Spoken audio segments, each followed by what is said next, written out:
I, female, 36, took in my cousin, male, 37, and his wife and 2 children a month ago.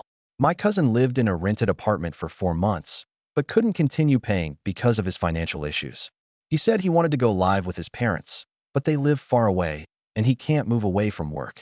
I decided to let them move in until he could figure something out with his work. Also, my aunt asked me, so I found it rude to say no. I'm a pediatrician. My schedule is busy. I work in ICU. It's draining both physically and emotionally. Sometimes I can't even find time for lunch. I work long day shifts, evening shifts, and night shifts. Depends on my schedule. My cousin's kids are very active. I have many items that they broke, including a lamp I received as a gift. They even broke my late husband's vase. I told them this can't happen again. My cousin didn't replace the stuff, complaining about his situation. My place got filthy and uncomfortable. I started spending more time covering shifts to get away from all that mess. The thing is, whenever my cousin and his wife go out, they'd ask me to stay at home and watch the kids. I'd only did it twice. I told them I have other commitments and responsibilities. I already said I'm not available to babysit. My cousin threw a fit. I suggested getting a babysitter, but he said he won't ever let me pay. 2 days ago, he and his wife went out and told me to watch the kids for 2 hours.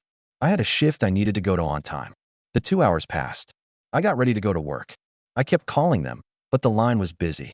I had no choice but leave the kids with my neighbor, mom, 40s, and sent my cousin a text to let him know. At 11 p.m., I turned my phone on and found missed calls and one text from his wife berating me for leaving her kids with a stranger and called me irresponsible and neglectful. I was stunned.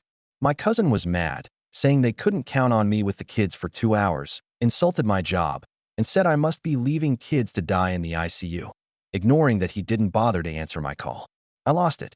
I got home, argued with them, told them they were out of line, and that they needed to leave. He tried to get me to talk to my aunt on the phone to tell me to change my mind, but I had it, especially since they said I might have been doing the same, neglecting my patients. I argued with my aunt and hung up on her. They left, but my cousin didn't stop guilting me, trying to convince me to take them back. You are not the idiot. This is some choosing beggars type people. You're doing them a favor. They can't even appreciate that. You told them that you can't watch the kids, which isn't your job anyway. And they still have the audacity to be mad at you. Kick them out. Because no matter if you fix this, nothing will be enough for them. They will still find something bigger to get mad at you for down the line. Even after letting them stay in your own place, you are not the idiot. They are so entitled. You were kind enough to let them stay with you, to offer to pay for a babysitter, to babysit the kids after they refused that offer, and to make sure their kids had proper childcare arrangements when they were irresponsible enough to not answer the phone, full well knowing you have a demanding job you had to get to. And what did they do? Accuse you of being neglectful to children. I wouldn't have any of it either. Especially when your cousin got his mom on the phone to try to convince you he wasn't being an awful person when he clearly was, instead of just apologizing. Rest easy.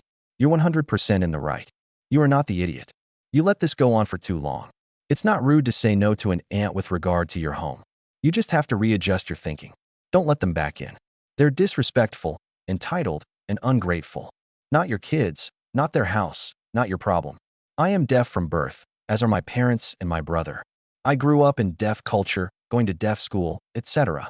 A large part of my community consists of other deaf people. My husband is hard of hearing, but he was not born that way. His hearing deteriorated over time. He did learn sign language eventually, but he did not grow up that way, and all of his family is hearing. He is much better at vocalizing than me. I am told I have trouble both with regulating volume and pronunciation. He still communicates verbally with this family. We have 3 biological children, girl and 2 boys, and we have recently fostered my husband's niece. My daughter is hearing, but both my sons are deaf. Also, my husband's younger sister, unfortunately, has serious problems and is currently indefinitely incapable of taking care of a child. The father is not in the picture. So here's the thing. I'm insisting on my niece learning sign language since she's living with us.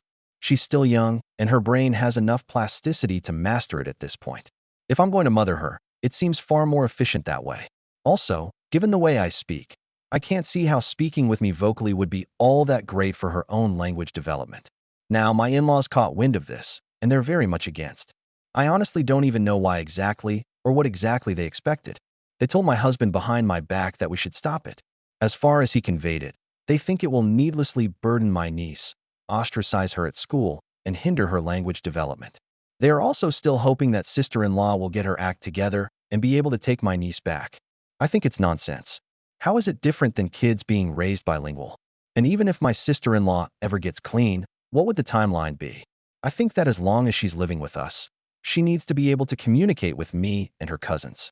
My husband is sort of wishy-washy on it and is trying to mediate between me and his parents. I think it's ridiculous, but I'd like some new perspective. You are not the idiot. It sounds like your in-laws are just throwing a fit out of prejudice, to be honest. They don't want their normal granddaughter mingling with abnormal deaf culture, which is absolutely nonsense. You are not the idiot. I may be jumping to conclusions, but your in-laws sound intolerant of deaf people for some reason. I agree. Your niece knowing sign language is the same as being raised bilingual. And knowing another language is always useful, and learning one is good for the mind. Also, since she's living with you, she'll need to learn it to communicate with you, your husband, and your sons. Geez, no, you are not wrong here. And I can't fathom the level of ignorance that it would take for someone to tell you she shouldn't learn another language, especially one that is such an integral part of your household and her family. Your husband needs to develop more of a backbone here and straighten his family out. My parents divorced when I was a kid because my dad had been cheating on my mom with a coworker of hers. My younger brother and my sister were young too. I became estranged from him around that time. My siblings followed suit. My full siblings.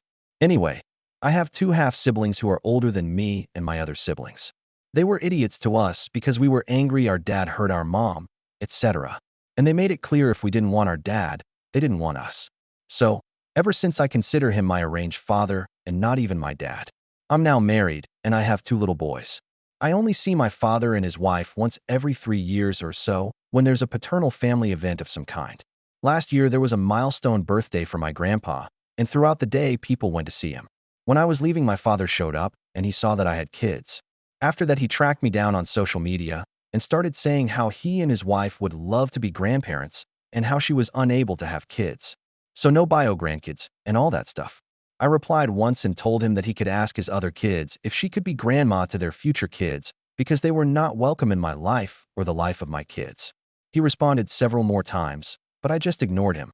He then decided to get my great aunt involved and say that my boys deserve to have more loving grandparents if their grandparents are willing, and that I made his wife cry when I wrote what I did and I was insensitive.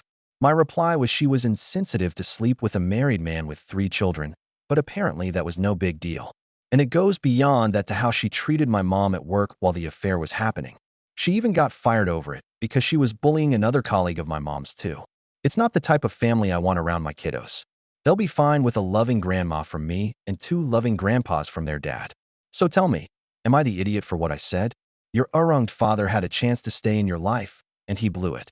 He also could have tried to reconnect with you later and didn't until he found out years after the fact that you had something he wanted. Your kid sucks to be him.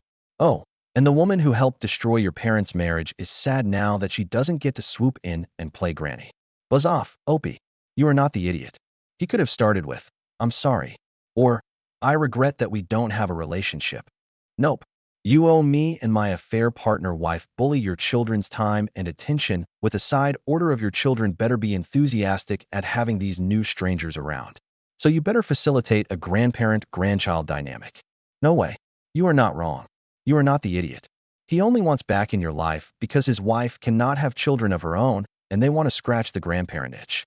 There is nothing in his request that shows any remorse for what he did and what they put you through as a child. They are both selfish. You're absolutely right to keep your boys away from these toxic people.